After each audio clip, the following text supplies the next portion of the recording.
संघर्ष परिवारामध्ये तुमचं स्वागत. संघर्ष परिवाराच्या ऑनलाईन यूट्यूब प्लॅटफॉर्मवर आज आपण थोडंसं वेगळा अभ्यास करणार आहोत. सध्या विद्यार्थ्यांचा सगळ्यात महत्त्वाचा जर प्रश्न असेल तर आता येत्या रविवारी म्हणजे परवा राज्यसेवा पूर्व परीक्षा 2022 होणार आहे आणि 26 फेब्रुवारीला कंबाईन पूर्व परीक्षा 2022 होणार आहे. आणि त्या दृष्टिकोनातून विद्यार्थ्याचा सगळ्यात महत्त्वाचा प्रश्न असतो की बाबा मी चालू घडामोडीचा कसा अभ्यास करू, चालू घडामोडीचा कोणता अभ्यास केला पाहिजे, किंवा एखादी न्यूज घेतली तर ती कशी अभ्यास करावी, कोणते मुद्दे करावे, कोणते मुद्दे सोडून द्यावेत. आणि त्या दृष्टिकोनातून आपण येणाऱ्या रविवारी राज्यसेवा पूर्व परीक्षेसाठी आणि 26 फेब्रुवारीच्या कंबाईन पूर्व परीक्षेसाठी आपण चालू घडामोडीचा कृषी व पर्यावरण घटक आज बघणार आहोत. कृषी व पर्यावरण घटकाचे मला जे महत्त्वाचे वाटतात ती न्यूज मी तुम्हाला आज ॲनालिस्टच्या स्वरूपात तुम्हाला सांगणार आहे. छोटे छोटे मुद्दे तुम्ही कसे लक्षात ठेवलं पाहिजे आणि चालू घडामोडीचा अभ्यास तुम्ही तुमच्या इतर विषयाशी कसा जोडला जाऊ शकतो ते तुम्हाला मी दाखवणार आहे. म्हणजे जेणेकरून तुम्ही चालू घडामोडीचा अभ्यास करत असताना तुमचा GHI 1-2 प्रकरणाचा अभ्यास असाच होऊन जाईल, ते नंतर वाचायची सुद्धा गरज पडणार नाही. त्या दृष्टिकोनातून आता लवकरच चालू घडामोडी 2022 वर आज पण व्हिडिओ बनतील आणि उद्या पण बनवण्याचा प्रयत्न करेल, जेणेकरून येणाऱ्या रविवारच्या पेपरमध्ये तुम्हाला जास्तीत जास्त फायदा होईल. त्या दृष्टिकोनातून आपण एक एक न्यूज कव्हर करू, जेणेकरून तुम्हाला काही अडचण येणार नाही. पेपरच्या दृष्टिकोनातून एक महत्त्वाची न्यूज आहे, मी तुम्हाला सांगतो. कृषी व पर्यावरण घटकातली. तुम्ही म्हणताल सर कोणत्या महत्त्वाची न्यूज आहे, तुम्हाला फक्त सांगतो, फक्त लक्ष द्या. पहिली जी न्यूज आहे कृषी व पर्यावरण घटकातली, तर 2022 अरुणाचल प्रदेश. अरे पोरांनो, अरुणाचल प्रदेश हे जे काय राज्य आहे त्या राज्यानं राज्य फुलपाखरू घोषित केले स्वतःच. बघा,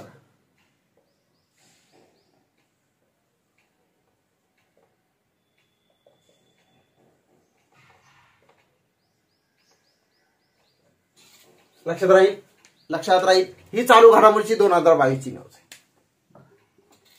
काय केलंय, अरुणाचल प्रदेश या राज्यानं राज्य फुलपाखरू म्हणून घोषित केलंय. येतं लक्षात.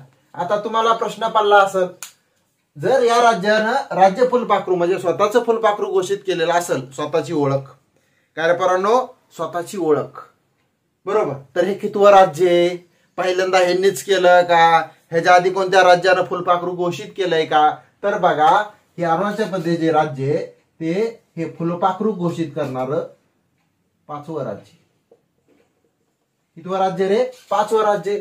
हा एक महत्वाचा मुद्दा. त्यानंतर तुम्हाला प्रश्न पडला असेल, हे राज्य फुलपाखरू, तर या फुलपाखराचं नाव काय आहे, त्या फुलपाखराचं नाव आहे कैसर-ए-हिंद. लक्षात ठेवा, एक्झाम साठी फार महत्वाचे. फुलपाखरूचं नाव काय, कैसर-ए-हिंद. कोणत्या राज्यानं घोषित केलंय, अरुणाचल प्रदेशनं. कितवं राज्य, 5वं राज्य. तर बघा राज्य फुलपाखरू घोषित करणारे, बघा राज्य फुलपाखरू घोषित करणार पहिलं राज्य कोणतं असेल तर ते आपलं महाराष्ट्र.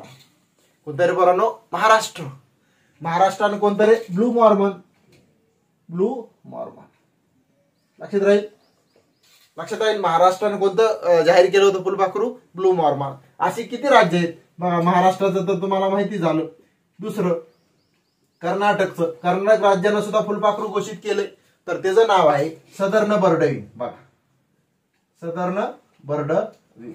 लक्षात राहील. तामिळनाडूनं सुद्धा घोषित केले, तामिळ येओमे. बघा ही 2020 ची न्यूज आहे, तामिळ येओमे. लक्षात राहील, महत्वाचे. त्यानंतर केरळचं सुद्धा आहे, केरळनं सुद्धा राज्य फुलपाखरू म्हणून घोषित केले. लक्षात राहील. केरळनं सुद्धा काय केलं रे पोरांनो, राज्य फुलपाखरू म्हणून घोषित केले. मलबार बॅडेट पिकॉक. बघा मलबार बॅडेट, मलबारला जरी लक्षात ठेवलं तरी मलबार तुम्हाला माहिती आहे, मलबार केरळमध्येच आहे. लक्षात राहील. महाराष्ट्राचं काय रे, ब्लू मॉर्मन.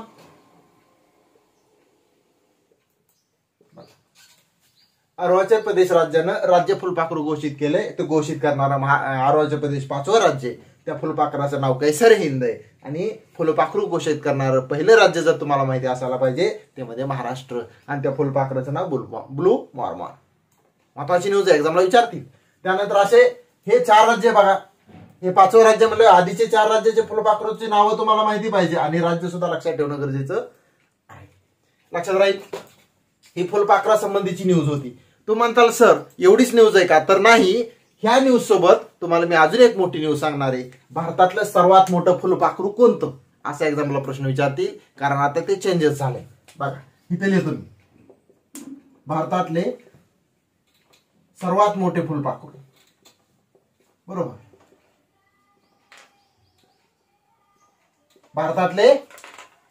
भारतातले सर्वात मोठे फुलपाखरू कोणते होते? तर ते फुलपाखरू होते सदर्न बर्डविंग.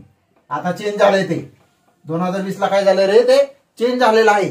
भारतातलं सर्वात मोठं फुलपाखरू होतं सदर्न बर्डविंग. आता त्याच्यामध्ये बदल झालेला आहे. तू म्हणतात सर आता कोणतं आहे? आता गोल्डन बर्डविंग हे महत्वाचं आहे, एक्झाम साठी विचारू शकता.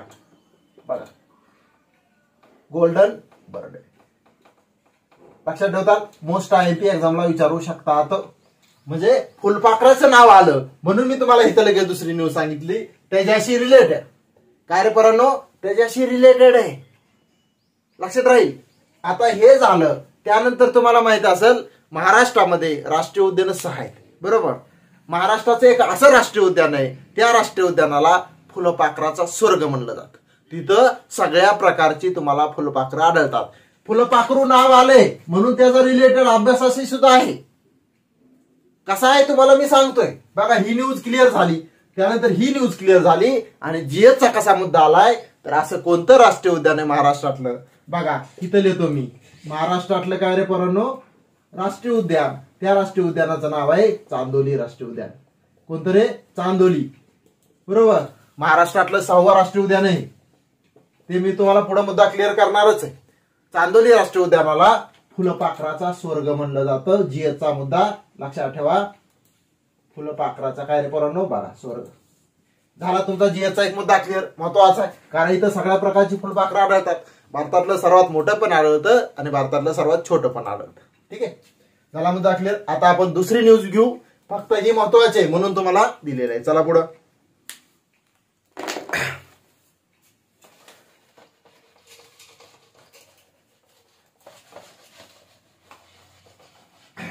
पुढची न्यूज आहे देशाचं राष्ट्रीय उद्यानासंबंधी. जिम कार्बेट राष्ट्रीय उद्यान. कोणतं रे? Jim Corbett. तुम्ही म्हणता सर हे नाव ऐकले नाही वाटते. ऐकलं असेल तुम्ही, ऐकले मी ऐकले. जिम कार्बेट राष्ट्रीय उद्यान. दुसरी न्यूज तुम्हाला मी छोटे छोटे, आणि पहिली गोष्ट पेपरला लय फापट पसारा करू नका. प्रत्येक वेळ वाचत बसायची गरज नाही. महत्वाचे मुद्दे करा, कारण आयोगाला तेच विचारते. उगा फापट पसारा केला की तुम्हाला तिथं काय लक्षात पण राहणार नाही आणि तुम्ही जास्तीत जास्त डिप्रेशन मध्ये जाण्याची शक्यता आहे. करंटचं हे राहिले ते राहिले, रविवारी पेपर आहे, चालू घडामोडी वाचत राहिले, राजकीय घडामोडी वाचत राहिले, नियुक्त्या वाचायच्या राहिल्यात, कृषी पर्यावरण वाचायचे राहिले. महत्वाचं करा, जे एक्झामला विचारू शकतात. लक्षात राहील. फुलपाखराचा संबंध आला म्हणून तुम्हाला मी एक पक्षी सप्ताह सांगतो. बरोबर. पक्ष्यांसाठी सप्ताह साजरा करणार. बघा पक्षी सप्ताह साजरा करणार पहिलं राज्य कोणतं असेल तर ते आपलं पहिलं स्टेट, तर ते आपले महाराष्ट्र आहे. लक्षात राहील. आता तुम्ही म्हणताल सर हा पक्षी सप्ताह साजरा करण्याचं कारण काय? तर बघा त्या 7 दिवसामध्ये पक्षासंबंधी जागृती, पक्षाचं संरक्षण, बरोबर, आणि पक्षासाठी ज्या काही विविध धोरण महाराष्ट्र सरकार राबवणार आहे त्यासाठी त्याच्यामध्ये सांगितलं. लक्षात राहील. महत्वाचं आहे. जरी तुम्हाला आता फुलपाखरूचा संबंध आला म्हणून मला लगेच पक्षी आठवलं की मला लगेच ही न्यूज आठवली. लक्षात राहील. पक्षी सप्ताह साजरा करणारं महाराष्ट्रातील महाराष्ट्र हे पहिलं राज्य. मुद्दा क्लिअर. काय अडचण? महत्वाच्या न्यूज घेऊ. आणि तो सप्ताह कधी साजरा केलाय तर तो सप्ताह 5 ते 12 नोव्हेंबर 2020 ला केलाय. तुम्हाला सर ही न्यूज जरा जुनी वाटते, पण पोरांनो आयोग काय विचारायला सांगता येत नाही, आपण तयारी केलेली चांगली. लक्षात राहील. ही झालं, ही नॉर्मल न्यूज होती, ही काय मोठी न्यूज नाही. आता मी तुम्हाला दुसरी न्यूज देतोय. ती न्यूज मध्ये जिम कार्बेट राष्ट्रीय उद्यान. बघा जिम कार्बेट राष्ट्रीय उद्यान. ह्या जिम कार्बेट राष्ट्रीय उद्यानासंबंधी ही करंटची न्यूज आहे. तो म्हणतात सर जिम कार्बेट राष्ट्रीय उद्यानाची काय न्यूज आहे? तर लक्षात ठेवा, हे जर नामांतर केलेलं आहे. काय केलंय रे सध्या? हे जर नामांतर केलंय, आणि नामांतर काय केलंय ते पण आपण बघून घेऊ. ठीक आहे. बघा जिम कार्बेट राष्ट्रीय उद्यानाचं नामांतर रामगंगा राष्ट्रीय उद्यान असं केलेलं आहे. काय रे? रामगंगा राष्ट्रीय उद्यान. लक्षात ठेवा. आता ह्याचं नामांतर केलंय. आता तुम्हाला ह्याचा सगळ्याचा इतिहास माहिती आहे, पण पहिली गोष्ट तुम्हाला हे राष्ट्रीय उद्यान काय असतं हे माहिती असणं गरजेचं. जीएसचा प्रश्न, बरोबर ना. तर हे राष्ट्रीय उद्यान एका प्राण्यासंबंधी, बरोबर, एखाद्या विशिष्ट प्रदेशामध्ये जर एखादा विशिष्ट प्राणी आढळत असेल तर त्याच्या संरक्षणासाठी, बरोबर ना, किंवा जैवविविधतेसाठी, जर एखाद्या प्रदेशामध्ये सर्व प्रकारचे प्राणी आढळत असतील, पक्षी आढळत असतील, तिथं वनसंपत्ती पण चांगल्या प्रमाणात असेल तर त्याच्यासाठी राष्ट्रीय उद्यान जाहीर केलं जातं. तर लक्षात ठेवा, राष्ट्रीय उद्यान जाहीर करण्याचा अधिकार केंद्र सरकारला आहे.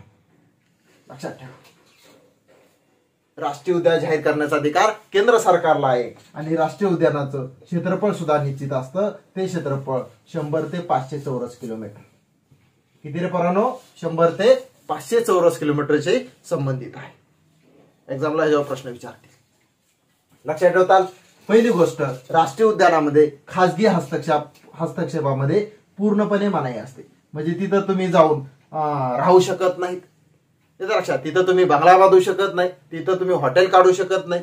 लक्षात येतंय? म्हणजे तिथं तुम्ही काही करू शकत नाही, तिथं तुम्ही जनावरं सुद्धा चारायला नेऊ शकत नाहीत. म्हणजे खासगी हस्तक्षेपात काय रे, पूर्णपणे मनाई असते. लक्षात राहील, समजतंय? आणि पहिली गोष्ट, या उद्यानाचा उद्देश काय असतो राष्ट्रीय उद्यानाचा, तर वन्यजीव संरक्षण, वन्यजीव प्राणी त्यांचं काय करायचं, संरक्षण करायचं, वनांचं संरक्षण करायचं, जैवविविधतेचं संरक्षण करायचं. लक्षात ठेवताल. तुम्हाला प्रश्न पडला असाल, राष्ट्रीय उद्यानाचा तर मुद्दा क्लिअर झाला, तर पहिलं राष्ट्रीय उद्यान कोणतं असेल, तर ते पहिलं राष्ट्रीय उद्यान, देशातलं पहिलं राष्ट्रीय उद्यान, तर ते जिम कॉर्बेट राष्ट्रीय उद्यान आहे. ह्याची जर तुम्ही स्थापना बघितली तर ह्याची स्थापना 1936 ला झालेली आहे. आशियातलं सर्वात जुनं राष्ट्रीय उद्यान आहे. बघा, इतिहास सांगतो, बरोबर लक्षात ठेवा. आशियातील सर्वात जुनं राष्ट्रीय उद्यान म्हणजे हे जिम कॉर्बेट राष्ट्रीय उद्यानचं नामांतर आता रामगंगा राष्ट्रीय उद्यान केलंय. त्याला सुरुवातीचं नाव हेली राष्ट्रीय उद्यान होतं. हेली राष्ट्रीय उद्यानाचं नामांतर करून रामगंगा राष्ट्रीय उद्यान केलं. नंतर त्याचं नामांतर जिम कॉर्बेट केलं. जिम कॉर्बेटचं अजून रामगंगा राष्ट्रीय उद्यान केलंय. आणि हे राष्ट्रीय उद्यान आशियातलं सर्वात जुनं आणि भारतातलं पहिलं राष्ट्रीय उद्यान आहे. ह्याची स्थापना 1936 ला झाली. आणि जर तुम्हाला हे जर क्षेत्रफळ लक्षात ठेवायचं असेल तर लक्षात ठेवा, एक्झामच्या दृष्टिकोनातून 521 चौरस किलोमीटर. बघा किती रे, 521 चौरस किलोमीटर क्षेत्रफळ आहे. आणि रामगंगा का नाव दिलंय, तर तिथं वाहणाऱ्या नदीच्या नावावरून त्याला रामगंगा राष्ट्रीय उद्यान असं नाव दिलेलं आहे. लक्षात राहील, एवढीच न्यूज आहे. आता राष्ट्रीय उद्यानासंबंधीचा मुद्दा आला म्हणून मी तुम्हाला महाराष्ट्रातले राष्ट्रीय उद्यानाचं पण सांगतो, जेणेकरून एक्झामला प्रश्न आला तर तुमचा क्लिअर झाला पाहिजे. ठीक आहे. आता हे राष्ट्रीय उद्यानाचं नाव निघालं म्हणून तुम्हाला मी सांगेल, भारतातलं एक राष्ट्रीय उद्यान आहे आणि त्या राष्ट्रीय उद्यानामध्ये सध्या आग लागलेली होती, वणवा लागला होता. ती पण बघून घेऊ. राष्ट्रीय उद्यानाचं नाव आलं की तुम्हाला त्याचा इतिहासात माहिती पाहिजे.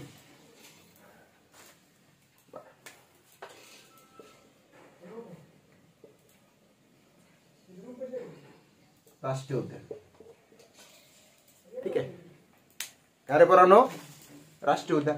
आता राष्ट्रीय उद्यानामध्ये जर महाराष्ट्रात बघायला झालं तर महाराष्ट्रात 6 राष्ट्रीय उद्यान आहेत. लक्षात राहील, महाराष्ट्रामधलं पहिलं राष्ट्रीय उद्यान ताडोबा आहे, चंद्रपूर मधलं. 1955 ला स्थापना झालेलं आहे, चंद्रपूरमध्ये आहे. महाराष्ट्रातलं पहिलं, बरोबर.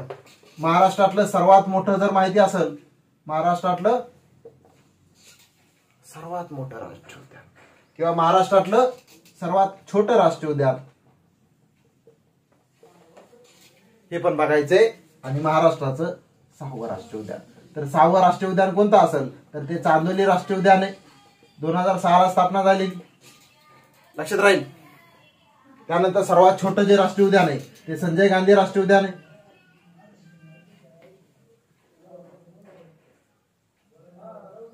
संजय गांधी राष्ट्रीय उद्यान याची स्थापना 1969 ला झाली. याचं क्षेत्रफळ आय थिंक 104 चौरस किलोमीटर आहे. ते पण लक्षात ठेवा. किती रे, 104 चौरस किलोमीटर. आणि त्यानंतर सर्वात मोठं कोणतं असेल तर ते गुगामल राष्ट्रीय उद्यान, ते अमरावतीमध्ये आहे. कोणतं रे, गुगामल राष्ट्रीय उद्यान, ते अमरावतीमध्ये आहे. आय थिंक याची स्थापना 1973 ला झाली. 1973. आणि याचं क्षेत्रफळ 1673 चौरस किलोमीटर. म्हणजे राष्ट्रीय उद्यानासंबंधी एवढं जरी तुम्ही लक्षात ठेवलं महाराष्ट्राच्या राष्ट्रीय उद्यानावर प्रश्न आला तरी जाणार नाही. तुम्हाला तर सर हे 4 झाले, अजून 2 कोणते? तर नवेगाव राष्ट्रीय उद्यान आहे, 1972 ला स्थापना झालेलं आहे गोंदियामध्ये. लक्षात राहील, हे सुद्धा लक्षात ठेवा. एक्झाम साठी हे सुद्धा फार महत्वाचं आहे.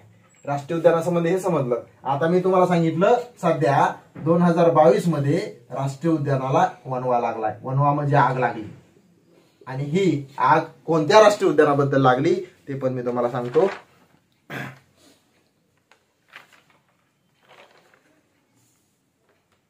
बघा, सिमलीपाल राष्ट्रीय उद्यान. बघा, महत्वाचे न्यूज आहे. सिमलीपाल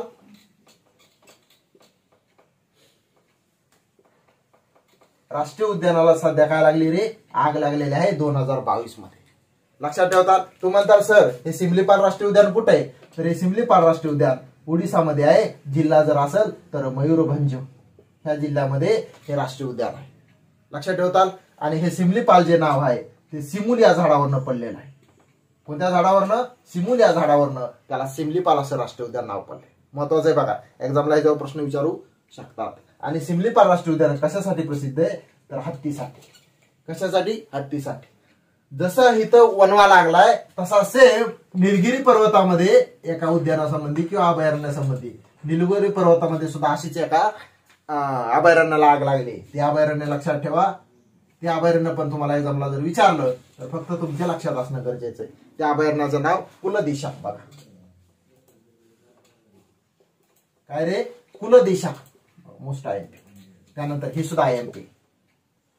हे तर महाराष्ट्राचं तर काय सगळेच अभ्यास करतात. मला वाटत नाही हे तुम्ही करता, त्यामुळे काही रिव्हिजन करतच असताल, पण हे महत्वाचं आहे. त्यानंतर हे महत्वाचं आहे, एक्झामला विचारू शकतात. ठीक आहे, पुढची न्यूज घेऊ.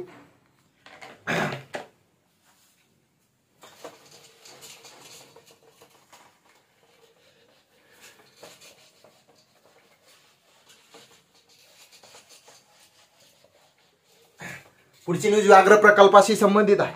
पुढची न्यूज कशाची रे? व्याघ्र प्रकल्प. बघा आता तुम्हाला तसं व्याघ्र प्रकल्पाची न्यूज का संबंधित आहे? करंटशी. ठीक आहे, ही 4थी न्यूज. व्याघ्र प्रकल्पाशी का संबंधित आहे? तर लक्षात ठेवा, केंद्र सरकारनं व्याघ्र प्रकल्प घोषित केले. केंद्र सरकारनं काय केले? व्याघ्र प्रकल्प घोषित केलेत. येतं लक्षात. कोणते कोणते केलेत? बघा 51, 52 आणि 53. लक्षात राहील. सध्या देशामध्ये 53 व्याघ्र प्रकल्प आहेत. आणि सध्या 51, 52, 53 असे व्याघ्र प्रकल्प घोषित केलेत.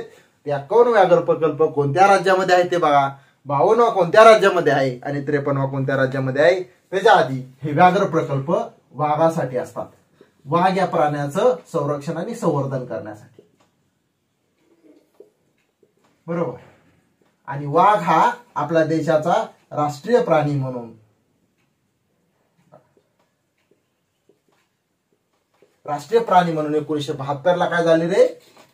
त्याला मान्यता भेटले. आणि वाघाचं संरक्षण आणि संवर्धन करण्यासाठी 1 एप्रिल 1973 पासून, कधीपासून रे? 1 एप्रिल 1973 पासून आपण व्याघ्र प्रकल्पाची घोषणा केलेली आहे. आणि 1 एप्रिल 1973 ला देशामध्ये 9 व्याघ्र प्रकल्प घोषित झाले. त्या 9 मध्ये आपल्या महाराष्ट्राचा एक व्याघ्र प्रकल्प म्हणजे पहिला तो म्हणजे मेळघाट. हे अमरावती जिल्ह्यात आहे. कोणत्या जिल्ह्यात आहे रे पोरांनो? अमरावती जिल्ह्यात आहे. आणि सध्या 53 व्याघ्र प्रकल्प काय म्हणते त्याला आपण सध्या 53 व्याघ्र प्रकल्प घोषित झाले. किती झाले रे पोरांनो? हे देशामध्ये सध्या 53 व्याघ्र प्रकल्प घोषित झाले. देशामध्ये जर एवढे असतील तर महाराष्ट्रामध्ये जर तुम्हाला माहिती असेल तर महाराष्ट्रामध्ये 6 व्याघ्र प्रकल्प आहेत. हे पण बघून घेऊ. लक्षात राहील का? इथपर्यंत लक्षात ठेवा. आता व्याघ्र प्रकल्पासंबंधी आणि तुम्हाला वाघासंबंधी न्यूज आले तर पहिले असे व्याघ्र गणना म्हणतो आपण, म्हणतो का नाही? महत्वाचे मुद्दे क्लिअर करू, काळजी नका करू. व्याघ्र गणना तर लक्षात ठेवा, व्याघ्र गणना दर 4 वर्षांनी केली जाते. व्याघ्र गणना दर 4 वर्षांनी केली जाते. पहिल्यांदा 2006 ला झाले, नंतर 2010 ला झाले, नंतर 2014 ला झाले, नंतर 2018 ला झाले, आता 2022 ला होणार आहे. सध्या जर तुम्ही देशातली 2018 नुसार व्याघ्र गणना बघितली तर 2967 वाघ आहेत. किती रे? 2967 वाघ. किती वाघ आहेत पोरांनो? 2967. 2018 मध्ये 2967 वाघ आहेत. जगात सर्वात जास्त वाघ आहेत. जगात सर्वाधिक वाघ भारतामध्ये कुठे तरी पोरांनो? टायगर. आणि दुसरा देश कोणता असेल? सेकंड देश तो रशिया आहे. लक्षात राहील. ह्याच्यामध्ये जर विचारलं राज्य कोणतं आहे पहिलं राज्य, तर ते मध्य प्रदेश आहे. कोणतं रे? मध्य प्रदेश. आणि महाराष्ट्र चौथं राज्य. लक्षात राहील. महाराष्ट्रामध्ये 312 वाघ आहेत. किती रे? 312. एवढं जरी लक्षात ठेवलं तरी बस झालं. म्हणजे महत्वाच्या एक्झामच्या दृष्टिकोनातून तुम्हाला काय विचारतील ते गरजेचं आहे. पापड पसारा कशाला करत बसायचे. म्हणजे व्याघ्र गणनेचा मुद्दा क्लिअर झाला, व्याघ्र प्रकल्पाचा मुद्दा क्लिअर झाला. आता 51, 52 आणि 53 हे बघायचंय. आणि महाराष्ट्रातले महत्वाचे व्याघ्र प्रकल्प बघून घेऊ.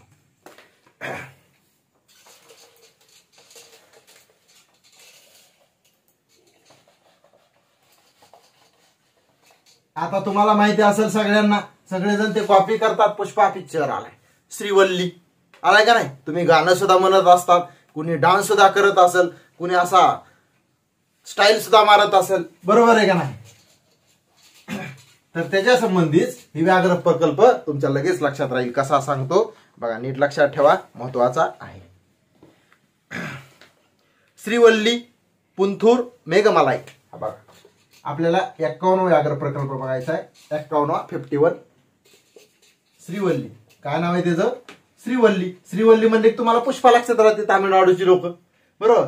श्रीवल्ली, पुंथूर, मेघमलाई. बघा मग ही कुठला असेल रे? हा तामिळनाडू मधला. हा कुठला आहे रे? तामिळनाडू मधला. कितवा? 51 म्हणजे 51. लक्षात राहील. 51 श्रीवल्ली, पुंथूर, मेघमलाई हा व्याघ्र प्रकल्प तामिळनाडू मधला. आणि तामिळनाडूचा 5वा व्याघ्र प्रकल्प. कितवा रे? श्रीवल्ली, पुंथूर, मेघमलाई तामिळनाडू मधला 5वा व्याघ्र प्रकल्प आहे. आणि देशाचा 51 आहे. 51 लक्षात राहील. एवढंच लक्षात ठेवतो बस. आता देशाचा जो 52वा व्याघ्र प्रकल्प आहे, बरोबर, ते कोणत्या राज्यात आहे? तर तो राजस्थान मध्ये आहे. आणि त्याचं नाव रामगड विषा आहे. बघा, रामगड. काय रे? विषधारी नाव आहे. तुम्हाला सर काय नाव आहेत? अरे नाव काय बी असू द्या, पण जर तुम्हाला एक्झामला प्रश्न आला तर क्लिअर झाला पाहिजे. रामगड विषधारी हे राजस्थान मध्ये 52व व्याघ्र प्रकल्प म्हणून केंद्र सरकारनं घोषित केले. केंद्र सरकारचा 52वा आणि राजस्थानचा 4था व्याघ्र प्रकल्प आहे. बेसिक नॉलेज आहे, पण हे एक्झामला विचारू शकतात. ठीक आहे. त्यानंतर तिसरा 53वा राष्ट्रीय उद्यान, 53वा व्याघ्र प्रकल्प, सॉरी, ते 53वा राष्ट्रीय व्याघ्र प्रकल्प आहे. हे छत्तीसगड राज्यामध्ये आहे. आणि त्याचं नाव गुरु घासीदास. बघा, गुरु घासीदास आहे. गुरु घासीदास. लक्षात राहील. हे छत्तीसगड मध्ये. हे कुठे रे पोरांनो? छत्तीसगड मध्ये हा व्याघ्र प्रकल्प आहे. छत्तीसगड मध्ये काय रे पोरांनो? हा व्याघ्र प्रकल्प आहे. आणि छत्तीसगडचा हा 5वा व्याघ्र प्रकल्प आहे. लक्षात राहील. आणि हा जो काय गुरु घासीदास व्याघ्र प्रकल्प आहे, ते चित्त्याचं शेवटचं वसती स्थान. बघा,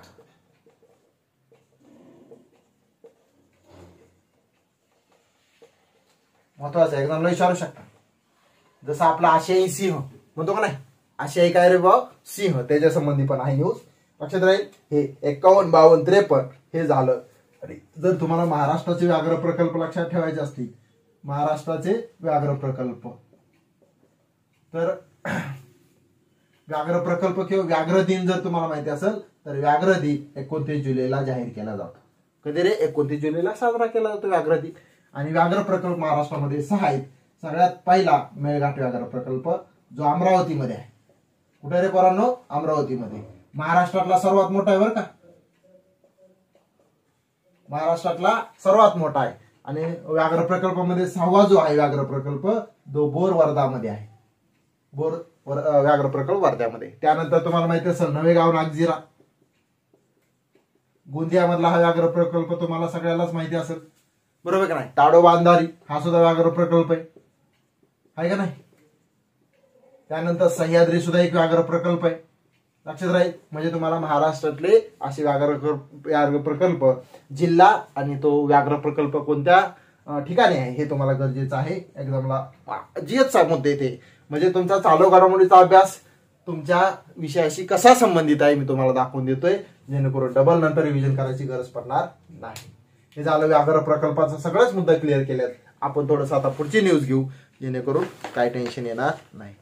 आता मी तुम्हाला सांगितली वाघाची न्यूज आली, आता आपण सिंहाची न्यूज घेऊ. प्रोजेक्ट लाईन हा केंद्र सरकारने एक प्रकल्प राबवत आहे.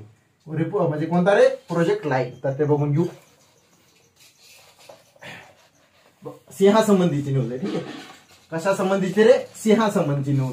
5वी न्यूज प्रोजेक्ट लाईन. बघा,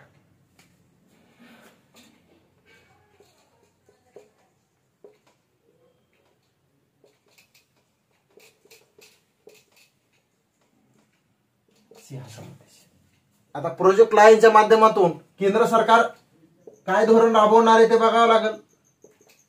केंद्र सरकार काय रे पोरांनो, कोणतं धोरण राबवणार आहे? तर लक्षात ठेवा, प्रोजेक्ट लाईनच्या माध्यमातून केंद्र सरकार आशियाई सिंहाची संख्या वाढवणार आहे. बघा, आशियाई सिंहाची संख्या, त्यांच्या जाती वाढवणे, त्यांचं संरक्षण करणे, त्यांचं संवर्धन करणे. आशिया सिंहाचं काय रे? बघा, संरक्षण करणे, संवर्धन करणे.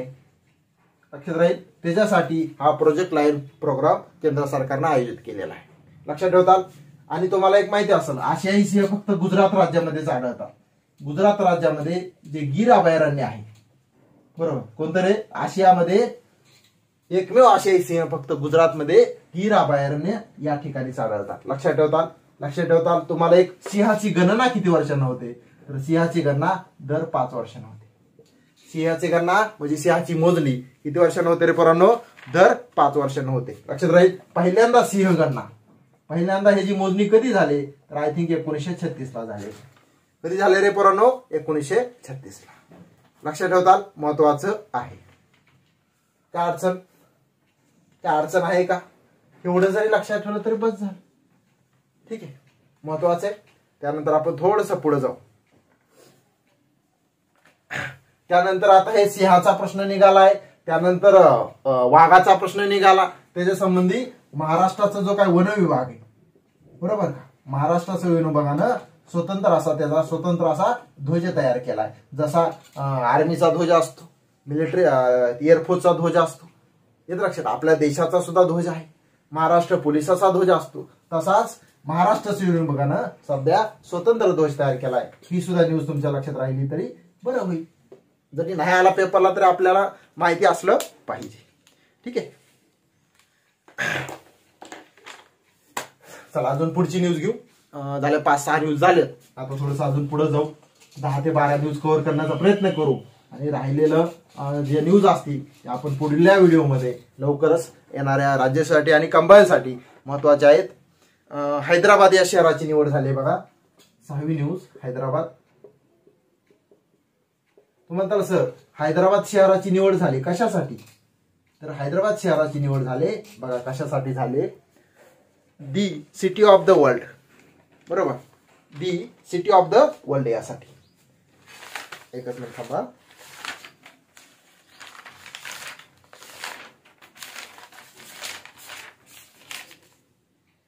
Tree city of the world. बघा कशासाठी झाले? Tree city of the world. Tree, तुम्हाला लगेच दुसरं काय आठवत असेल? Tree city of the world. Tree city of the world यासाठी भारतातल्या ह्या हैदराबादची निवड झाली. आणि असं निवड होणार भारतातील हे पहिलंच असं शहर आहे. लक्षात नाही. तो म्हणताल सर अशा शहराची निवड का केली जाते? तर लक्षात ठेवा, शहरी भागामध्ये जंगलाचं संरक्षण करण्यासाठी किंवा शहरी भागामध्ये जंगलात वाढ करण्यासाठी किंवा संरक्षण आणि संवर्धन करण्यासाठी अशी शहराची निवड केली जाते. आणि अशा निवड करण्यामध्ये हैदराबाद भारतातलं पहिलं शहराची निवड झाली 2022 ला. Tree city of the world. लक्षात ठेवताल का? एक्झामला विचारू शकता. आणि ही tree city of the world अशी जी शहराची निवड झाली त्याच्यामध्ये 2022 ला सर्वाधिक शहर कोणत्या देशाचे असतील? तर तो देश आहे USA. कोणता देश आहे? USA. भारतातल्या पहिल्या शहराची निवड झाली यावर्षी. लक्षात राहील. शहरी भागामधलं वन संवर्धन करणे, शहरी भागामधल्या जंगलाची वाढ करणे किंवा त्याच्यामध्ये धोरणं आखणे, ह्याच्यासाठी अशी निवड झालेली आहे. चला पुढे निघू. सिमलीपाल राष्ट्रीय उद्यानाचा मुद्दा घेतला. त्यानंतर मी तुम्हाला चंबळ राष्ट्रीय अभयारण्याचा मुद्दा सांगतो. चंबळ राष्ट्रीय उद्यान 2021 ची न्यूज आहे, पण ती सुद्धा महत्वाची आहे. आता आपण कृषी आणि पर्यावरणासंबंधी बघतोय, तर तुम्हाला एक देश माहिती असेल, त्या देशानं पर्यावरण आणीबाणी घोषित केली आहे. म्हणजे छोट्या छोट्या न्यूज पर्यावरण आणि पर्यावरणाचाच मुद्दा चालू आहे. पर्यावरणाची आणीबाणी घोषित करणारा पहिला देश कोणता असेल, तर तो देश आहे मॉरिशस. म्हणजे छोट्या न्यूज आहे, ती काय मी ग्राह्य धरत नाही. म्हणजे मोठ्या मोठ्या न्यूज मध्ये पर्यावरण आणीबाणी घोषित करणारा पहिला देश असेल मॉरिशस. तुम्ही म्हणता सर असं कसं काय झालं, तिथं अशी का घोषणा झाली? तर लक्षात ठेवा, ते एक जहाज होतं, त्या जहाजातनं गळती झाल्यामुळं, तेल गळती झाल्यामुळं मॉरिशस सरकारनं तिथं पर्यावरण आणीबाणी घोषित केलेली आहे. ते पण मुद्दा लक्षात असलेला छोटासा मुद्दा आहे. आता आपण चंबळ राष्ट्रीय उद्यानाचा मुद्दा घेऊ. तुम्हाला कशा न्यूज वाटतात ते सांगा. तुम्ही पण अभ्यास करा. जे मी करंटचा अभ्यास करतोय तुम्ही ते न करता तुम्ही दुसऱ्या करंटचा अभ्यास करा, कारण माझ्या करंट आणि तुमच्या वेगळ्या करंट ह्याचा अजून एक्स्ट्रा अभ्यास होईल. ठीक आहे. म्हणजे ज्या युट्यूबच्या मी घेतलेत ते तुम्ही न करता माझ्या ज्या राहिल्या ते तुम्ही जर केल्या तर येणाऱ्या पेपरमध्ये जास्तीत जास्त तुम्हाला मार्क मिळतील. ह्याच्याबद्दल काहीही शंका नाही. बघा,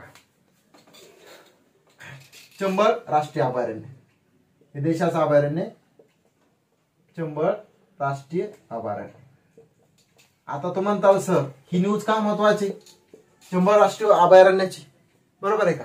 तर लक्षात ठेवा, या चंबळ अभयारण्यामध्ये, हे चंबळ अभयारण्य कोणत्या राज्यामध्ये येतं तुम्हाला माहिती पाहिजे. हे चंबळ राष्ट्रीय उद्यान राष्ट्रीय अभयारण्य मध्य प्रदेशमध्ये येतं. लक्षात राहील, मध्य प्रदेश, उत्तर प्रदेश आणि राजस्थान या 3 राज्यामध्ये हे राष्ट्रीय अभयारण्य पसरलेलं आहे.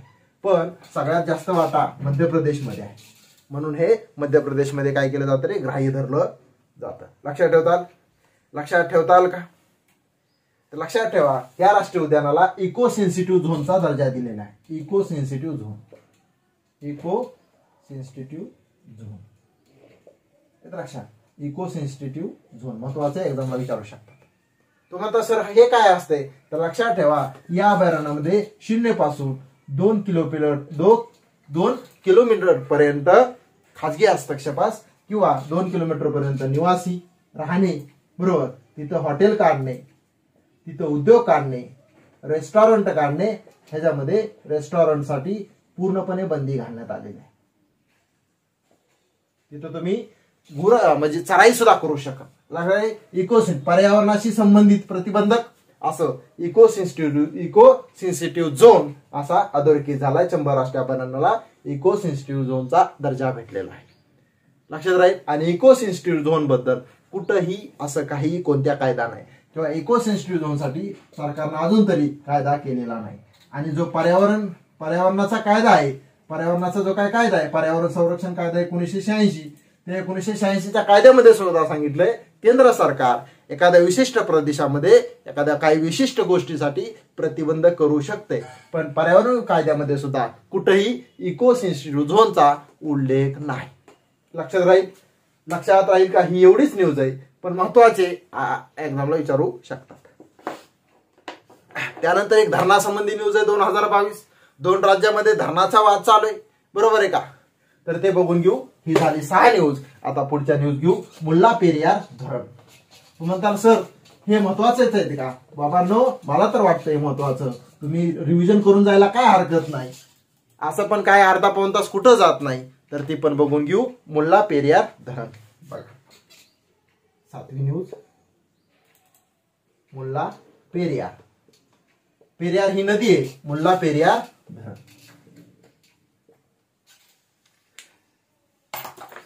लक्षात राहील. आता हे मुल्ला पेरियार धरणाचा सध्या वाद चालू आहे. तुम्हाला सर का वाद चालू आहे, तर लक्षात ठेवा, केंद्र सरकारनं ह्यासाठी 3 सदस्यीय समिती नियुक्त केली. 3 सदस्य काय रे पोरांनो, समिती नियुक्त केलेली आहे. लक्षात राहील.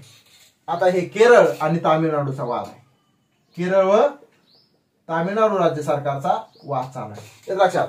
सुप्रीम कोर्टानं या धरणाची जी काही उंची होती, काय रे पोरांनो, 1 मिनिट, सुप्रीम कोर्टानं या धरणाची पाण्याची जी काय पातळी ती ठरवली होती, ती पाण्याची पातळी आय थिंक किती फूट आहे बघा, 142 फूट. 142 फुटापेक्षा 2 ते 3 फूट जास्त ठेवली पाहिजे असं मत होतं. 2 ते 3 फूट जास्त ठेवणे असं सुप्रीम कोर्टाचा निर्णय होता. त्या संबंधी केरळ आणि तामिळनाडूचा सध्या वाद चालू आहे, मुल्ला पेरियार धरण.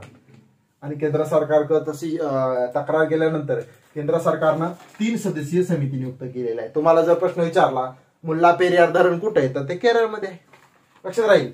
आणि हे पेरियार जे नाव आहे ते पेरियार नदी आहे, बरोबर. कुठली नदी आहे ही पेरियार नदी? तर पेरियार नदी केरळमधली, आणि केरळमधली सर्वात लांब नदी आहे, लक्षात ठेवा. केरळमधली सर्वात लांब नदी. एक्झामला हे 100% प्रश्न विचारते, ठीक आहे. आणि पहिली गोष्ट ही पेरियार नदी 12 नदी, लक्षात राहील. आणि केरळची जीवनरेखा म्हणून सुद्धा अधोरेखित आहे. केरळचा जो विकास आहे त्या विकासामध्ये या पेरियार नदीचा 100% वाटा आहे, लक्षात राहील. पुढे निघायचं.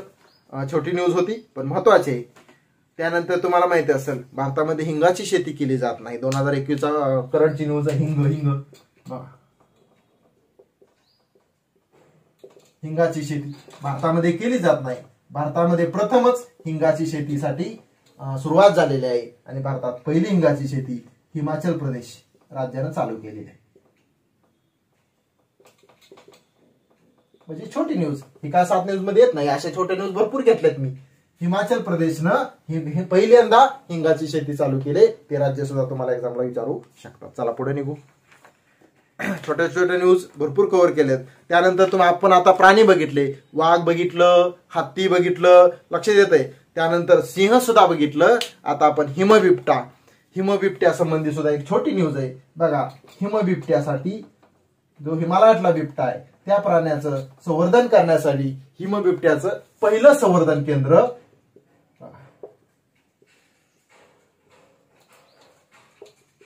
अक्षर जरा थोडं खराब आहे पण महत्वाचं आहे, लक्षात ठेवा.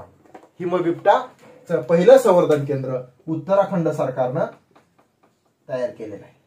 आणि उत्तराखंड राज्य सरकारला UNDP ची मदत भेटलेली आहे. UNDP म्हणजे संयुक्त राष्ट्र कार्यक्रम, डेव्हलपमेंट कार्यक्रम. लक्षात राहील का? आणि पहिली गोष्ट उत्तराखंडमध्ये सर्वात जास्त हिमबिबटे आहेत.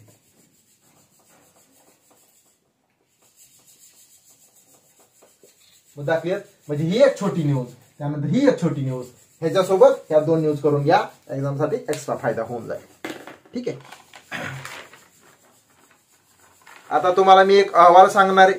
2022चा अहवाल आहे, जागतिक हवा गुंतवणूक अहवाल, गुणवत्ता अहवाल. ते एक बघून घेऊ, महत्वाचा आहे. प्रदूषणासंबंधीचा आहे. कशा संबंधित? हवेच्या माध्यमातून आपल्या देशामध्ये किती प्रदूषण होतंय, जगामध्ये किती प्रदूषण होतंय, कोणता देश सगळ्यात जास्त प्रदूषण करतंय, कोणतं शहर सगळ्यात जास्त प्रदूषण करतंय, आणि पहिली गोष्ट कोणती राजधानी सगळ्यात जास्त प्रदूषण करतंय. बाबा देशातली कोणती शहर आहेत, किती शहर आहेत, त्या देशातली सगळ्यात जास्त प्रदूषण करतात. भारतातलं सर्वात स्वच्छ शहर हे सुद्धा तुम्हाला माहिती असणं गरजेचं आहे. त्याच्या संबंधीचा 8वी न्यूज जागतिक हवा गुणवत्ता अहवाल आहे. तो पण बघू. 2021-22 आहे, आताच आहे बघा. 9वी न्यूज जागतिक हवा गुणवत्ता, क्वालिटी.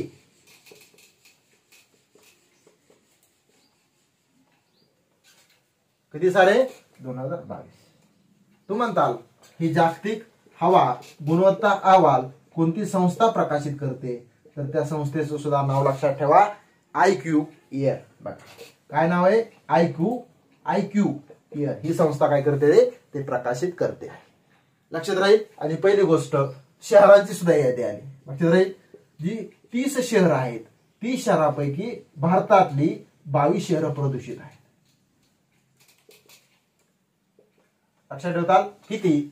पहिल्या 30 शहरामध्ये, प्रथम 30 शहरामध्ये भारतातली 22 शहरं प्रदूषित निघाली आहेत. आणि पहिली गोष्ट पहिल्या 10 शहरामध्ये भारतातली 9 शहरं प्रदूषित आहेत. भारतातली 9 शहरं काय रे पोरांनो? प्रदूषित आहेत. लक्षात राहील का? एक्झामला प्रश्न विचारू शकतात ह्याच्यावर एक्झामला प्रश्न विचारू शकतात. लक्षात ठेवताल का? आता एक सर्वाधिक प्रदूषित देश कोणता बघा, सगळ्यात प्रदूषित देश, सगळ्यात जास्त प्रदूषण करतो पृथ्वी तलावर, तो आहे बांगलादेश. बांगलादेश 2 नंबर जर असेल तर तो आहे आपला पाकिस्तान. आणि 80,000चा आपण 3 लक्षात राहील. हे सर्वात जास्त प्रदूषित करतात. जर तुम्हाला सर्वाधिक प्रदूषित राजधानी जर विचारली तर ती आपली स्वतःची आहे.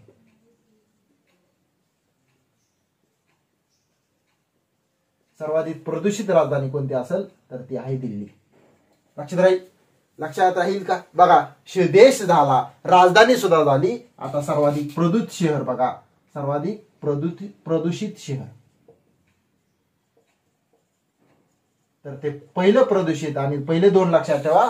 पहिलं जे प्रदूषित शहर आहे ते चीन मधलं आहे, होतान. बघा कोणतं रे? होतान, हे चीन मधलं. आणि त्यानंतर आपलं गाझियाबाद. कोणतं? गाझियाबाद, हे उत्तर प्रदेश मधलं. लक्षात राहील, हे चीन मध्ये. शहर झालं, राजधानी झालं, देश झालं. आता आपण एकच लक्षात ठेवू, भारतातलं सर्वात स्वच्छ शहर बघा.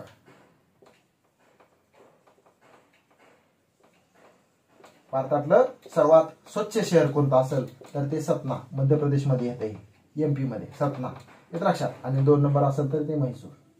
लक्षात राहील, हे सुद्धा एमपी मध्ये. लक्षात ठेवताल. हे झाली ह्या रिपोर्ट 2022 आहे. एक्झामच्या दृष्टिकोनातून एवढं जरी केलं तरी सुद्धा सफिशियंट आहे, डोक्याला काय टेन्शन घ्यायची गरज नाही. त्यानंतर अजून एक 2022 शी संबंधित ब्ल्यू फ्लॅग प्रमाणपत्र, असं एक प्रमाणपत्र समुद्र किनाऱ्याला भेटतं, त्याच्या संबंधीची न्यूज आहे, ती पण बघून घेऊ.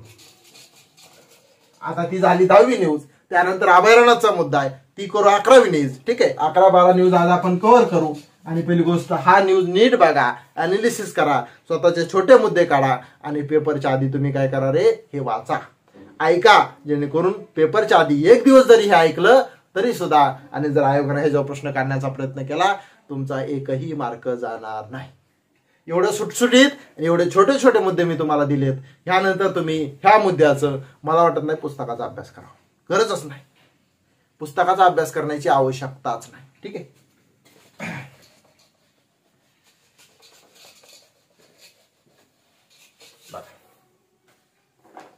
देशातील समुद्र किनाऱ्याला ब्ल्यू फ्लॅग प्रमाणपत्र. कोणता रे? Blue flag. फ्लॅग म्हणजे झेंडा, ब्ल्यू म्हणजे निळा. समुद्र किनारा निळाच असतो ना.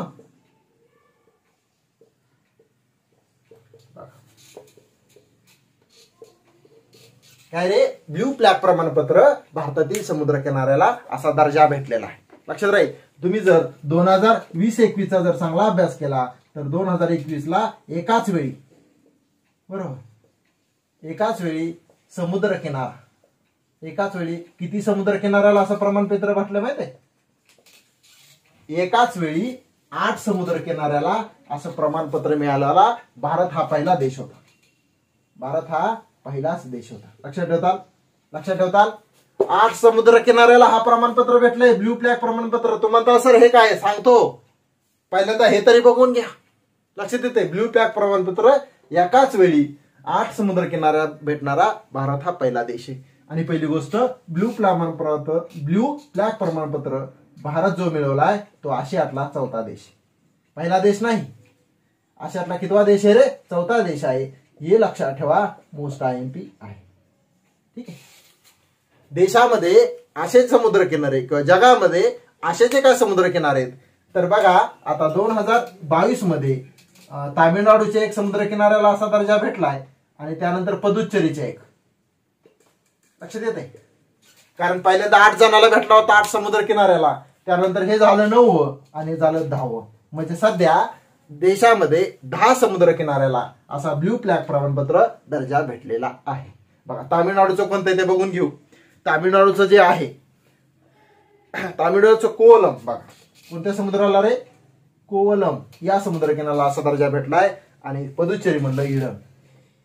पदुच्चेरी म्हणलं कुठलं? ईडन. तर तू म्हणताल सर हे ब्ल्यू फ्लॅग प्रमाणपत्र काय असते? जगामध्ये असे समुद्र किनाऱ्याला प्रमाणपत्र भेटतं ते समुद्र किनारे सर्वात स्वच्छ आहेत, लक्षात येते, सर्वात सुंदर आहेत, बरोबर, सर्वात पर्यटनासाठी अनुकूल आहेत. लक्षात राहील, पर्यटनासाठी अनुकूल आहेत अशा समुद्र किनाऱ्याला असं ब्ल्यू फ्लॅग प्रमाणपत्र भेटतं.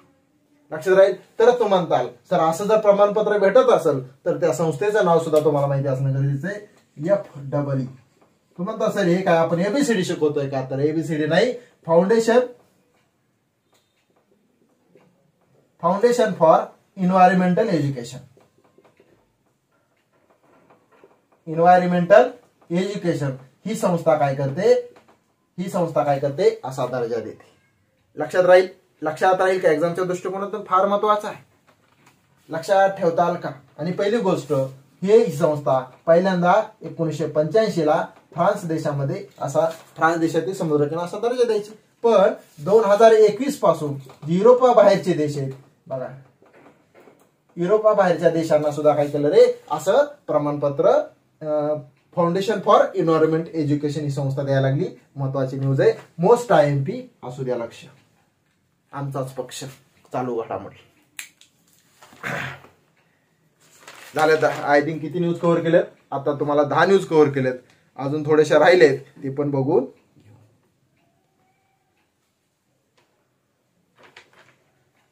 व्याघ्र प्रकल्पाची पण मी केली कव्हर. आता राहिली अभयारण्याची. महाराष्ट्रातली अभयारण्य. महाराष्ट्राच्या अभयारण्यावर 100% प्रश्न विचारतो. आणि सध्या महाराष्ट्रातलं किती अभयारण्य घोषित झाले माहिती आहे? ते अभयारण्य 50 अभयारण्य घोषित झाले. किती? 2021 ला महाराष्ट्र सरकारनं 50 अभयारण्य घोषित झालं. पहिल्यांदा 48 होते, येतं लक्षात. त्याच्यानंतर पुन्हा ते तिल्लारी एक आलं, लक्षात राहील. आणि आता 50 कोणतं असेल रे? तर ते 50 कनाळगाव म्हणून अभयारण्य घोषित झाले. ती एक न्यूज करू. आणि पुढच्या टॉपिक मध्ये सुद्धा आपण अशाच प्रकारच्या कृषी व पर्यावरण राहिलेल्या घडामोडी क्लिअर करू, जेणेकरून तुमचा अभ्यास क्लिअर होईल. येणाऱ्या रविवारच्या राज्यसेवेमध्ये आणि 26 फेब्रुवारीच्या कंबाईनमध्ये तुम्हाला जास्तीत जास्त मार्क मिळून जातील. लास्टची न्यूज करू. आता सगळ्या आपण पर्यावरण आणि वनाशी संबंधित न्यूज बघितल्या, त्यामुळे थोडीशी वनाची सुद्धा महाराष्ट्रातल्या वनसंपत्तीची तुम्हाला माहिती असणं अत्यंत आवश्यक आहे. तर पहिल्यांदा आपण अभयारण्याचा मुद्दा क्लिअर करू, किंवा अभयारण्याच्या आधी वनाचा मुद्दा क्लिअर करू आणि त्यानंतर अभयारण्याचा मुद्दा घेऊ. आता हे अभयारण्य कोण घोषित करतंय? तर लक्षात ठेवा, अभयारण्य ते राज्य सरकार घोषित करत असते. लक्षात राहील. आता 11वी न्यूज सगळ्यात महत्वाची आणि सगळ्यात मोठी न्यूज. 11 न्यूज मी तुमच्या कव्हर केल्यात. तर ती महाराष्ट्राचं 50वे अभयारण्य घोषित झालेलं आहे. लक्षात राहील. महाराष्ट्राचं 50वे अभयारण्य घोषित झालंय आणि त्या अभयारण्याचं नाव कनाळगाव. कोणतं रे? कनाळगाव हे चंद्रपूरमध्ये आहे. कुठे? चंद्रपूर जिल्ह्यामध्ये. पुढे लक्ष द्या. आता हे अभयारण्य घोषित करण्याचा अधिकार राज्य सरकारला आहे. कुणाला आहे रे? राज्य सरकारला आहे. आणि पहिली गोष्ट, अभयारण्य घोषित करत असताना गुरे चराई सुद्धा परवानगी देऊ शकते, बरोबर. त्यानंतर तिथं रेस्टॉरंट काढण्यासाठी सुद्धा परमिशन देऊ शकते, रेस्टॉरंट. लक्षात राहील. किंवा तिथं तुम्हाला निवासी घटकासाठी सुद्धा राज्य सरकार बंधनामध्ये तुम्हाला सूट देऊ शकते. लक्षात राहील.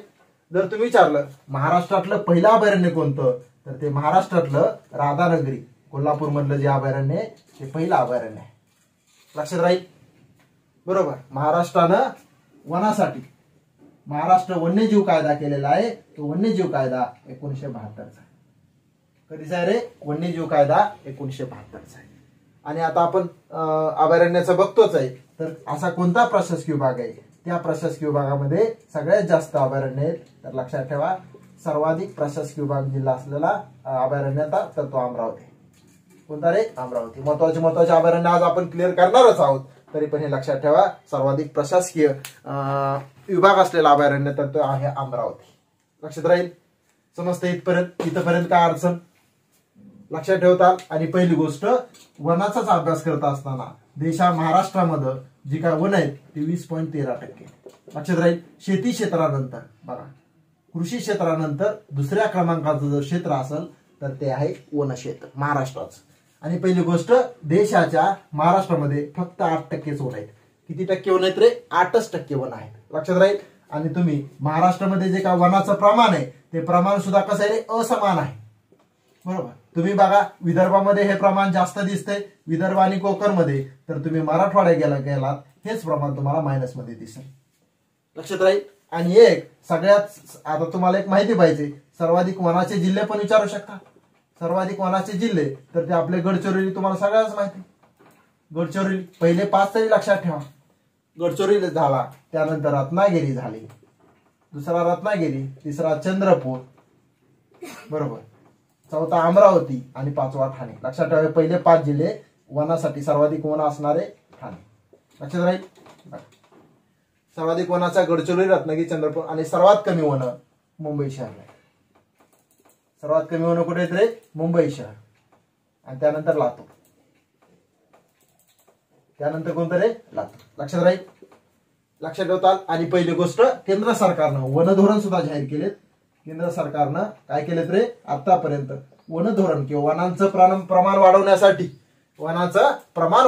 केंद्र सरकारनं आतापर्यंत 3 वन धोरण जाहीर केलेत. पहिलं 1894 ला केले, दुसरं 1952 ला केले आणि तिसरं 1988 ला केले. हे पण महत्वाचे, एक्झामला विचारू शकता. आणि पहिली गोष्ट, पर्यावरणाचं संतुलन राखण्यासाठी बघा, पर्यावरणाचं संतुलन राखण्यासाठी 33% वन असणं बंधनकारक आहे. किती टक्के वन? 33% वन राखणं बंधनकारक आहे. देशामध्ये बघा, देशामध्ये जी काय जमीन आहे त्या जमिनीच्या 10% जमीन, देशामधली 10% जमीन ही राष्ट्रीय उद्यान आणि अभयारण्यासाठी राखीव असणं गरजेचं आहे. राष्ट्रीय उद्यान व अभयारण्यासाठी राखीव ठेवणं बंधनकारक आहे. जर हे महाराष्ट्रामध्ये बघायला गेलं तर आय थिंक 3.26% आसपासच आहे. लक्षात ठेवा. ही समजलं. त्यानंतर हा पण मुद्दा क्लिअर केला, हा सुद्धा मुद्दा क्लिअर केला. आणि पहिली गोष्ट, महाराष्ट्र सरकारनं एक योजना सुद्धा आणली. महाराष्ट्र सरकारनं एक योजना सुद्धा आणली. ते एक्झामला प्रश्न विचारला होता. ती योजना 2006 ची, बरोबर, संत तुकाराम वनग्राम योजना. कोणती रे? संत तुकाराम वनग्राम योजना. हे एक्झामला प्रश्न विचारला होता. वन संवर्धनासाठी महाराष्ट्र सरकारनं आणले. लक्षात राहील. हे झालं अभयारण्य संबंधीचा. अजून आता महत्वाचे एक्झामच्या दृष्टिकोनातून अभयारण्य बघून घेऊ, म्हणजे काही अडचण येणार नाही. माझी आशा करतोय बाबा तुम्हाला मी जे महत्वाचे चालू घडामोडी घेतलेत ते तुम्हाला नक्कीच समजलं असेल. फक्त नीट ऐका आणि ह्याचा डबल अभ्यास करू नका पुस्तकामध्ये. फक्त एकदाच वाचा, येतं लक्षात. एकदाच पहिल्यांदा ऐका, त्यानंतर महत्वाचे जर तुम्हाला काही, मला तर वाटत नाही नोट्स काढायची गरज आहे, कारण ह्या सगळ्या नोट्स काढूनच मी तुम्हाला व्हिडिओ बनवलेला आहे. बरोबर, म्हणजे फुल अॅनालिटिक करून हा व्हिडिओ बनवलाय. कारण कृषी आणि पर्यावरण घटकाचा अभ्यास तुम्हाला कसा करायचा हे समजत नाही, त्याचा अभ्यास तुम्ही भूगोलशी रिलेटेड करू शकता, म्हणून हा मुद्दा क्लिअर केला. 11 न्यूज घेतलेत. आता थोडंसं अभयारण्याबद्दल, महाराष्ट्राच्या अभयारण्याबद्दल तुम्हाला सांगतो आणि आपण काय करू, थांबूया.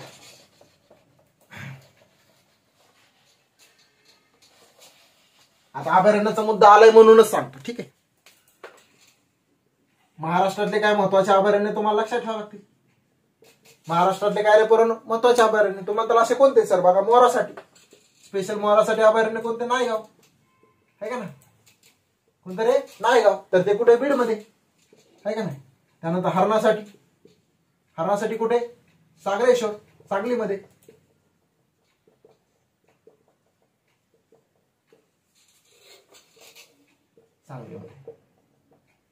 ठीक आहे. त्यानंतर मोरासाठी झालं, हरणासाठी झालं, काळविटासाठी नगरमध्ये. कोणतं रे? रेहुकुरी देऊळगाव. रेहुकुरी कोणतं रे? देऊळगाव, हे नगरमध्ये. काळविटासाठी लक्षात, काळविटासाठी झालं. महाडोकासाठी महाडोक पक्षी अभयारण्य, हे महाडोक. हे कुठे रे? सोलापूरमध्ये. हे कुठे रे पोरांनो? सोलापूरमध्ये. लक्षात राहील का? असे तुम्हाला लक्षात ठेवणं फार गरजेचं आहे. त्यानंतर शेकरू प्राणी, शेकरूसाठी पुण्यामधलं. शेकरूसाठी कुठे रे? पुण्यामध्ये. त्याला आपण पुण्यामधलं एवढं जर लक्षात ठेवतो बस झालं, लक्षात राहील. त्यानंतर कर्नाळा पक्षी अभयारण्य माहिती असेल. कर्नाळा पक्षी अभयारण्य हे रायगडमध्ये. त्यानंतर नरनाळा हे अकोल्यामध्ये, येत लक्षात. आणि आरनाळा हे ठाण्यामध्ये. कुठे रे? ठाण्यामध्ये. लक्षात राहील. महत्वाचे अभयारण्याचे घेतलेलं आहे. आणि जास्तीत जास्त मित्रापर्यंत येणाऱ्या पेपरसाठी कृषी आणि पर्यावरण घटक मला जेवढ्या महत्वाच्या वाटतात त्या न्यूज मी तुमच्या कव्हर केल्यात. आणि त्या चालू घडामोडीचा अभ्यास करत असताना त्याचा भूगोलशी कसा संबंध जोडलाय तुम्ही तर सध्या बघितलाय. ह्याच्यानंतर ह्याच्या नोट्स काढायच्या भानगडीत पडू नका. फक्त ऐका, समजून घ्या आणि येणाऱ्या पेपरला जर आयोगाने ह्याच्यावर प्रश्न काढण्याचा विचार केला तर तुमचे प्रश्न 100% येणार. आणि कृषी आणि पर्यावरणाचे अजून काही न्यूज राहिल्यात त्या न्यूज सुद्धा मी पुढच्या व्हिडिओमध्ये कव्हर करण्याचा प्रयत्न करत आणि 2022च्या महत्त्वाच्या चालू घडामोडी पेपरच्या दृष्टिकोनातून लवकरच तुमच्या पुढे सादर करा. तुम्ही आम्हाला चालू घडामोडीचा जो आजचं लेक्चर घेतलंय ते कसं वाटतंय तुम्ही आम्हाला कमेंटच्या माध्यमातून कळवा. आवडलं तरच लाईक करा, नाहीतर लाईक सुद्धा करण्याची गरज नाही. आणि संघर्ष परिवार सोशल मीडियाच्या माध्यमातून विद्यार्थ्यांपर्यंत पोहोचण्यासाठी त्याचं काम सध्या चालू आहे. आय थिंक 8 दिवस पण अजून झालेले नसतील, पण तुमचा चांगलाच प्रतिसाद आम्हाला मिळतो आहे, जेणेकरून आम्हाला आमचं काम करण्यासाठी प्रोत्साहन भेटतंय. आम्ही कायम ग्रामीण भागातील विद्यार्थ्यांसाठी किंवा स्पर्धा परीक्षेमधील काय म्हणते त्याला आपण स्पर्धा परीक्षेमधील प्रत्येक विद्यार्थ्याच्या मागं संघर्ष परिवार कायम सपोर्टला किंवा कायम पाठिंबा दर्शवत आहे आणि कायम दर्शवणार. विद्यार्थ्यांच्या अभ्यासासाठी मी कायम तत्पर असेल. येणारा पेपर फेब्रुवारीचा पेपर असेल, नाहीतर येणारा उद्याचा रविवारचा पेपर असेल, त्याच्यासाठी 2022च्या चालू घडामोडी चांगल्या अधोरेखित करण्याचा मी प्रयत्न करेन. आज आपण थांबू. तुमचा प्रतिसाद आम्हाला कळवा. न्यूज कशा वाटल्या ते पण सांगा आणि लवकरच 2022च्या महत्त्वाच्या चालू घडामोडी तुम्हाला व्हिडिओच्या माध्यमातून लवकरच मिळून जातील. फक्त आवडल्या तर जे गरजू मित्र परिवार आहे त्यांच्यापर्यंत पोहोचवायला नक्कीच विसरू नका. थँक्यू.